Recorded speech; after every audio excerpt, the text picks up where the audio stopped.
BEd करके teaching में अपना करियर बनाना चाहते हो तो उसके लिए आपको बीएड का CQP04 ह्यूमैनिटीज़ का पेपर देना पड़ेगा अगर आप ह्यूमैनिटीज़ जैसे किसी सब्जेक्ट का टीचर बनना चाहते हो। लेकिन मैम सबसे बड़ी कन्फ्यूजन ये है ना कि CUET पीजी में बाकी के सब्जेक्ट का तो सिलेबस दे रखा है, लेकिन बीएड एक लौता ऐसा सब्जेक्ट है जिसमें कोई सिलेबस ही नहीं है।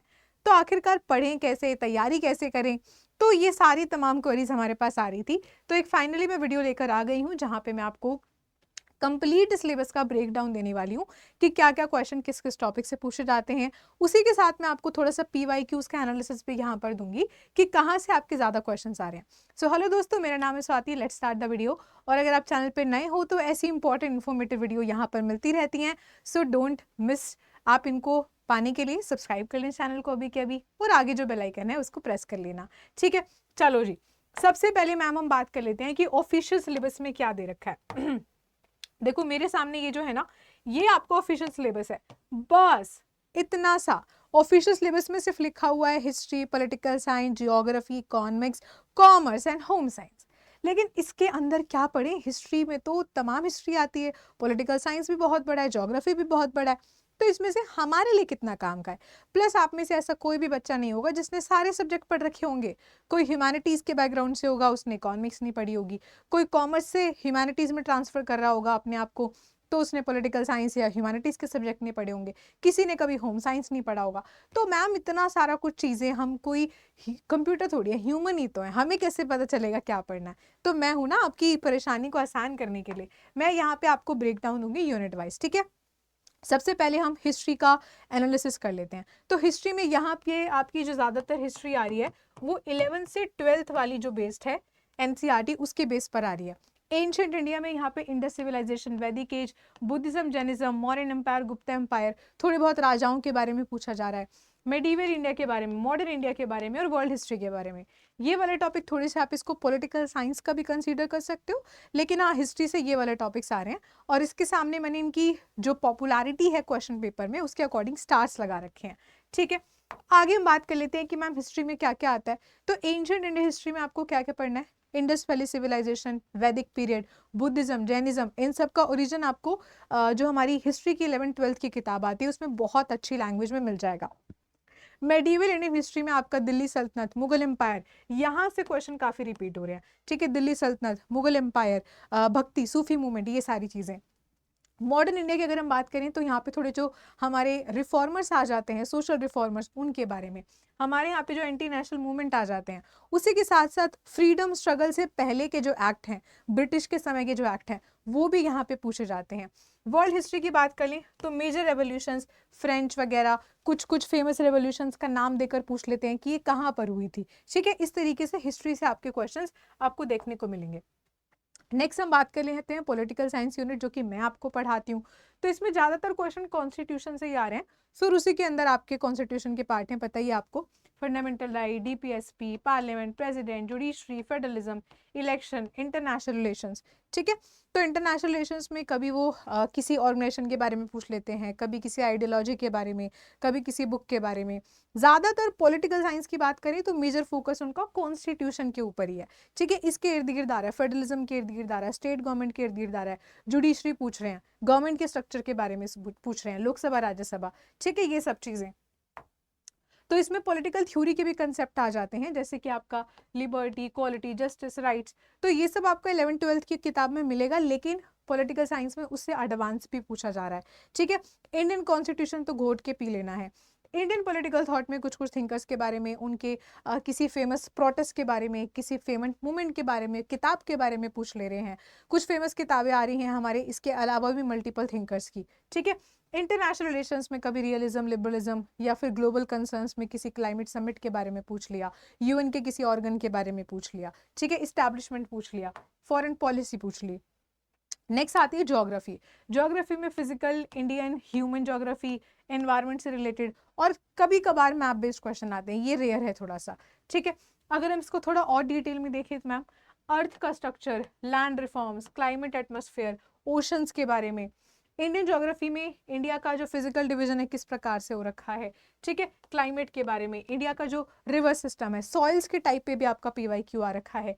ह्यूमन और इकोनॉमिक ज्योग्राफी की बात करें तो यहाँ पे population, migration, resources, even population की आई गेस कंट्रीज को क्रोनोलॉजी में लगाने के लिए भी आया था, एक ऐसा कोई क्वेश्चन था पुराना, समथिंग रिलेटेड टू दैट, ठीक है। नेक्स्ट हम बात कर लेते हैं इकोनॉमिक्स की। इकोनॉमिक्स में मैक्रो माइक्रो दो छोटे छोटे से शब्द हैं, लेकिन इसके अंदर आता बहुत कुछ है, ठीक है। उसके बाद इंडियन इकोनॉमी, करंट कुछ इकोनॉमिक चीज हुई है। तो कॉमर्स में बात कर लें, accounting, business study, management, banking and entrepreneurship. अब देखो बहुत अचंभे की बात है कि आपका जो पेपर है वो ह्यूमैनिटीज COQP 04 है, but in the recent years जो क्वेश्चन सबसे ज्यादा पूछे जा रहे हैं वो इकोनॉमिक्स से पूछे जा रहे हैं, जो आपकी प्रिपरेशन को और भी ज़्यादा डिफिकल्ट बना देता है कि मैम अब को तो हमने बिल्कुल पढ़ी ही नहीं है ना। तो हम लोग है ना आपके काम को आसान करने के लिए, ठीक है। तो हमारे यहाँ पे प्रिया मैम इकोनॉमिक्स पढ़ाती हैं, मैं पॉल साइंस पढ़ाती हूँ। We have dedicated teachers for different units. ऐसा स्पेशलाइजेशन आपको डिफरेंट टीचर्स का कहीं भी देखने को नहीं मिलेगा, ठीक है। तो यहाँ पे आपको जो है इन सब चीज़ों के बारे में पढ़ना है। इकोनॉमिक्स में, मैक्रो इकोनॉमिक्स में आपको demand supply, market structure, consumer behaviour. Macro economics की बात कर ली, national interest counting, inflation, monetary, कभी कभार इनके फॉर्मूलाज के बारे में भी पूछ ले रहे हैं। इंडियन इकोनॉमी की बात करें, इंडिया के जो भी इकोनॉमिक रिफॉर्म्स हुए हैं 1991 में, जिसे हम बोलते हैं LPG पॉलिसी, है ना, liberalisation, privatisation and globalisation, poverty, unemployment, इनसे रिलेटेड। कॉमर्स की बात करें, कुछ बेसिक टर्म्स के बारे में पूछ लेते हैं, अकाउंटिंग के बेसिक्स के बारे में पूछ रहे हैं। बेसिक्स लिखा हुआ है, लेकिन ऑब्वियसली जिसने कभी कॉमर्स पढ़ी नहीं है उसके लिए तो बेसिक्स भी ऐसे ही होगा जैसे अननाउन, बिल्कुल, है ना। तो एक तरीके से इनको कॉमन कंबाइन कर दें तो ज़्यादा जो क्वेश्चंस आ रहे हैं वो इकोनॉमिक्स और कॉमर्स को मिलाकर आ रहे हैं, ठीक है। COQP 04 का पेपर है, उसके बावजूद भी होम साइंस से बहुत ज़्यादा सवाल देखने को नहीं मिलते। ज़्यादातर गवर्नमेंट की कोई पॉलिसी आ जाती है, न्यूट्रिशन से रिलेटेड कोई पॉलिसी आ जाती है, ह्यूमन डेवलपमेंट, टेक्सटाइल या फैमिली रिसोर्स मैनेजमेंट, इसमें से बहुत डिटेल में से सवाल नहीं आते, ठीक है। तो होम साइंस में ह्यूमन फिजियोलॉजी, न्यूट्रिशन, ज़्यादातर जो मुझे क्वेश्चन PYQs देखने को मिले हैं न्यूट्रिशन बेस्ड ज़्यादा देखने को मिले हैं। ह्यूमन डेवलपमेंट की बात कर लें, stages of human development, child psychology, care basics. Textile में कभी कभार फाइबर्स के बारे में पूछ रहे हैं, क्लोथिंग्स के सिलेक्शंस के बारे में पूछ रहे हैं। रिसोर्स मैनेजमेंट में home and family management and extension, education के बेसिक्स को पूछ रहे हैं, ठीक है। So this is it. और अगर मैं एक ओवरऑल एनालिसिस करने का ट्राई करूं कि क्वेश्चंस कहाँ से आ रहे हैं, तो मेरा जो एनालिसिस कहता है ज्यादातर क्वेश्चन इन दो पार्ट्स को मिलाकर आ रहा है, जिससे बच्चे कम फेमिलियर हैं, इकोनॉमिक्स और कॉमर्स को मिला के। इकोनॉमिक्स और कॉमर्स के बाद जो मुझे थोड़ा सा ज़्यादा इन्फ्लुएंशियल टॉपिक्स लग रहे हैं वो मुझे हिस्ट्री और पॉलिटिकल साइंस लग रहे हैं। ज्योग्राफी थोड़ा बहुत कम, हिस्ट्री का पोर्शन थोड़ा मुझे ज़्यादा देखने को मिल रहा है PYQs के बेस्ड पे, ठीक है। पॉल साइंस में कॉन्स्टिट्यूशन के इर्द गिर्द चीज़ें आ रही हैं। होम साइंस से कम ही क्वेश्चंस आते हैं, जो मैंने आपको पहले भी बताया। यानी कि मेजर आपका जो पेपर है वो इन दोनों से मिलाकर आ रहा है, इकोनॉमिक्स और कॉमर्स को मिलाकर। 2026 का पेपर आप देख भी सकते हो, ठीक है। तो मैम अगर इतना सब चीज़ें हमें पढ़नी है तो जिसने कभी इन सब्जेक्ट्स के बारे में पढ़ा ही नहीं है वो कैसे पढ़े। तो हम है ना आपकी तैयारी कराने के लिए। तो हम यहाँ पे जो है अपनी प्रीवियस ईयर की एक्सीलेंस के बेसिस पर 2 बैचेस में पढ़ा रहे हैं। एक है अल्टीमेट बैच जो भी रिसेंटली आया है, इसमें आपको लाइव एंड रिकॉर्डेड लेक्चर्स मिल जाएंगे, पूरे सिलेबस के नोट्स मिल जाएंगे। जैसे कि मेरा सब्जेक्ट पॉलिटिकल साइंस, उसमें तो बाइलिंगुअल भी आपको मिलेगा, हिस्ट्री में बाइलिंगुअल भी आपको मिलेगा जो कोई और नहीं कराता, ठीक है। MCQ वगैरह सब कुछ इसी में मिलेगा। टॉपिक वाइज हमने बैच टेस्ट अलग से बना रखे हैं। एंड अगर आप महापैक पे जाते हो, मतलब मेरे अकॉर्डिंग पर्सनल चॉइस पूछोगे तो मैं महापैक ही लेती। तो महापैक इज द बेस्ट। मतलब बीएड में आपको पता है थोड़ी बहुत करंट चीजें भी आती हैं, तो महापैक में सारे बैचेस का एक्सेस होता है, यानी कि अल्टीमेट भी इसी के अंदर होगा, प्लस अपकमिंग कोई भी बैच आएगा सब महापैक में वन टाइम में मिल जाएगा। इसमें फुल लेंथ के मॉक टेस्ट भी अवेलेबल होते हैं, ठीक है। तो महापैक वैसे सबसे बेस्ट रहता है, लेकिन दोनों के फीचर्स के अकॉर्डिंग प्राइस में डिफरेंस है। फिलहाल अभी सेल चल रही है तो सबसे बेहतरीन मौका है, प्लस ये नया नया कोर्स है तो इसमें अर्ली बर्ड का ऑफर भी आपको देखने को मिलेगा। तो आप अपनी सीट को अभी ग्रैब कर लीजिए। ये ईमेल आईडी है swati.yadav@247.com। स्क्रीनशॉट लेके रख लो, फ्यूचर में बहुत काम आएगी। यहाँ पे 3 चीजें शेयर करनी है, अपना नाम, अपना WhatsApp contact number, please calling मत देना, इतना टाइम नहीं हो पाता मेरे पास, व्हाट्सएप कॉन्टैक्ट नंबर देना, I will DM you personally, और अपनी क्वेरी बताना मैम किस बैच में आना है, ठीक है। प्लस अगर आप खुद से ले रहे हो तो इस कोड का यूज करना, वहां पे जो भी कोड लगा है उसको हटा के ये लगाओगे, पूरे 12 महीने में आपको इससे सबसे ज़्यादा डिस्काउंट देखने को मिलेगा, किसी और कोड से नहीं देखने को मिलेगा, ठीक है। बाकी मैं आपको हमेशा से बोलती आई हूँ कि सबसे पहले मेरे से डिस्कस कर लो, मैं आपके बैकग्राउंड को चेक करूँगी, आपसे बात करूँगी कि आपको किस तरीके के कोर्स की ज़रूरत है, क्या क्या चीज़ें आपको अपने पे काम करनी है, तब मैं आपको बेस्ट सजेस्ट करूँगी, ठीक है। तो पहले सबसे जाके मुझे अपनी ईमेल आईडी पे, मेरी ईमेल आईडी पे ये 3 चीज़ें शेयर कर दो, ठीक है जी।